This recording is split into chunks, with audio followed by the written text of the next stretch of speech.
எல்லாரும் எப்படி இருக்கீங்க? ரொம்ப நாளாச்சு லைவ் வந்துட்டு.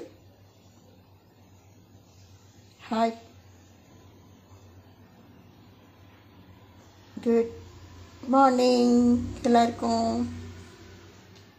ரொம்ப நாளாச்சு. அப்போ இன்னைக்கு லைவாக ஒரு குக்கிங் போடலான்னு நினச்சேன். ஆட்டு ரத்தம் வாங்கியிருக்கோம். அப்போ அது ஃப்ரை பண்ண போல், அது வறுக்கலான்ட்டு ஒரு பிளானிங். அப்போது அதுக்கு தேவையானதெல்லாம் இங்கே எடுத்து வச்சுருக்கேன்.